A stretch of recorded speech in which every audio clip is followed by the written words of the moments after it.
दोस्तों, हम लोगों ने पिछले पार्ट में देखा था कि पृथ्वी पर राज करने के लिए किसी दूसरे ग्रह से परजीवी आता है, जिसे पृथ्वी पर सांस लेने में तकलीफ होती है।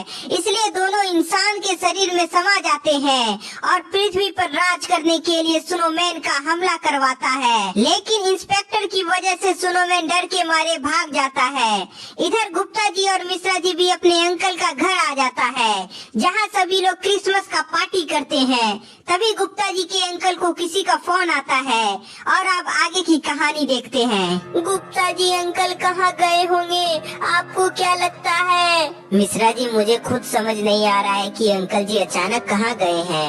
मुझे पता है तुम्हारे अंकल कहाँ जा रहा है, यमराज के पास। अरे कोई सर को फोन लगाओ और बोलो जल्दी से जल्दी आए, वरना हम सब मारे जाएंगे। पुलिस वाला जैसे ही अपने सर को फोन करने वाला होता ही है, तभी वहाँ ब्लास्ट होता है और सभी पुलिस वाले मारे जाते हैं। कुछ समय बाद इंस्पेक्टर अपनी कार से वहाँ पहुँच जाता है और देखता है कि तबाही हो चुकी है और यह देखकर वह बहुत निराश हो जाता है। ये क्या हो गया यहाँ? किसने ऐसी करने की हिम्मत की? मैं उसे जिंदा नहीं छोड़ूंगा।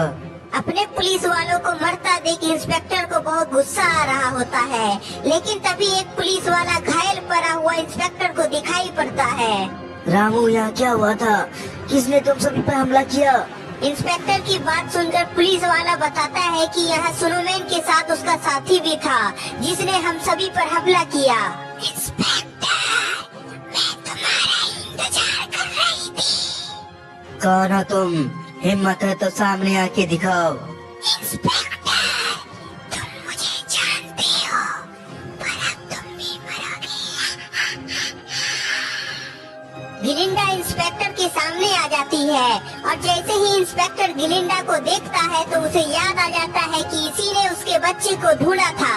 इंस्पेक्टर, तुमने बहुत बड़ी गलती कर दी स्नोमैन को भगाकर। अब तुम नहीं बचोगे। स्नोमैन का हमला होना ये सब तुम्हारा कराया हुआ है? इंस्पेक्टर, तुम गलत हो, पर मरने से पहले जान लो, इस दुनिया में राज करने के लिए मेरे महाराज आए, जो तुम्हारी बेटी के शरीर में है। गिलिंडा की बात सुनकर इंस्पेक्टर को बहुत गुस्सा आ जाता है और वो अपनी बंदूक से गिलिंडा पर हमला करता है। बंदूक की गोली गिलिंडा का कुछ बिगाड़ नहीं पाती है और वो अपनी शक्ति से इंस्पेक्टर को भी मार डालती है। इंस्पेक्टर के मरते ही बेबी इन येलो बहुत खुश होता है। अब समय आ गया है इस दुनिया में राज करने का। दुनिया में राज करने के लिए बेबी इन येलो शहर की तरफ चला जाता है। पता नहीं कब अंकल जी यहाँ आएंगे, मुझे तो डर लग रहा है। अरे, किससे डर लग रहा है मिश्रा जी? बेबी से मुझे डर लग रहा है, इसलिए तो मैं घर के अंदर नहीं जा रहा हूँ। अरे मिश्रा जी, तुमने अच्छा याद दिलाया, हमें तो बेबी का ध्यान रखना था ना। चलो घर के अंदर चलो, बेबी को भी देखना है। गुप्ता जी और मिश्रा जी वापस घर के अंदर जाते हैं और देखते हैं कि वहाँ बेबी नहीं है। गुप्ता जी, बेबी यहाँ नहीं है, मैंने कहा था ना वह भूतिया बच्चा है। अरे मिश्रा जी, ऐसा कुछ भी नहीं है, मुझे लगता है बच्चा घुरकते हुए बाहर चला गया है। अब चलो बच्चे को ढूंढते हैं। गुप्ता जी और मिश्रा जी बच्चा को ढूंढने के लिए बाहर जाने वाला होता ही है, तभी गुप्ता जी को फोन आता है। हेलो, कौन? क्या? ये नहीं हो सकता, मैं भी आता हूँ। गुप्ता जी, क्या हुआ? आप इतने टेंशन में क्यों आ गए? मिश्रा जी, किसी पुलिस वाले का फोन था और वो बोल रहा था कि हमारे अंकल को किसी ने मार दिया। क्या? ये नहीं हो सकता गुप्ता जी। मिश्रा जी, ये सच है, पुलिस वाले ने हमें बुलाया है। गुप्ता जी और मिश्रा जी पुलिस के बताए हुए पता पर जाने लगता है। मिश्रा जी, एक तरफ बेबी खो गया है और दूसरी तरफ अंकल भी अब नहीं रहे। गुप्ता जी, आपने बिल्कुल सही कहा, पर वह बेबी कोई शैतान है। मिश्रा जी, तुम आखिर बेबी को शैतान क्यों बोल रहे हो? गुप्ता जी, वो बेबी हवा में उड़ता है और वह किसी से बातें भी करता है, मैंने अपनी आंखों से देखा था।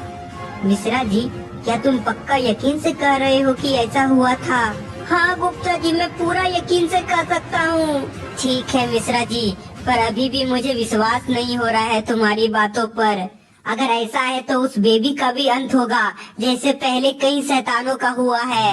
गुप्ता जी और मिश्रा जी उस जगह पहुंच जाते हैं जहां उसके अंकल मरे हुए होते हैं। अपने अंकल को मरा हुआ देखकर गुप्ता जी और मिश्रा जी बहुत रोते हैं।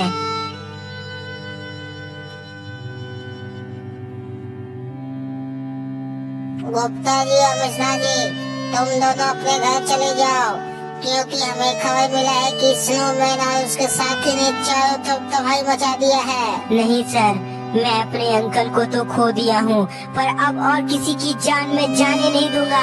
हाँ सर, हम दोनों डर के मारे भागेंगे नहीं, बल्कि शैतानों का मुकाबला करेंगे।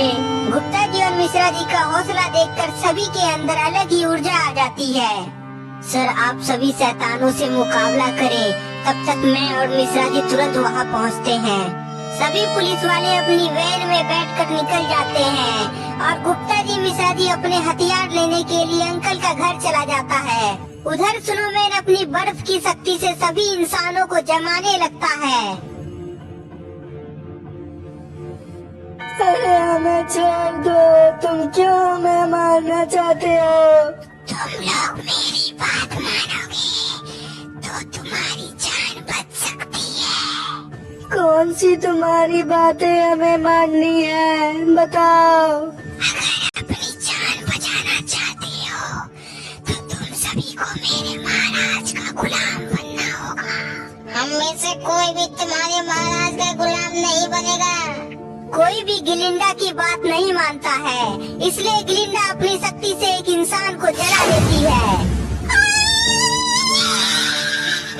अरे भाई साहब, हम सब इसकी बातें नहीं मानेंगे तो ये हमें मार डालेगी। सभी लोग गिलिंडा के महाराज का गुलाम बनने को तैयार हो जाता है। बहुत अच्छे कमजोर इंसानों, अब स्वागत करो अपने महाराज का।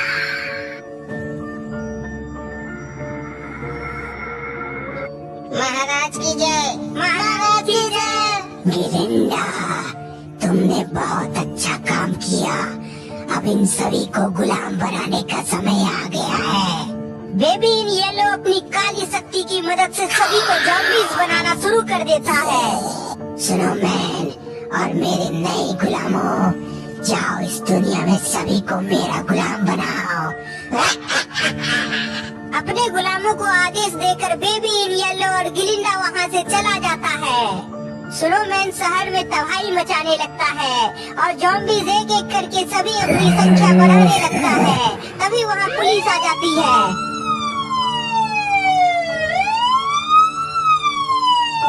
पुलिस वैन को अपनी ओर आता देख स्नोमैन तेजी से हमला करता है, जिसके बाद वैन में धमाका हो जाता है।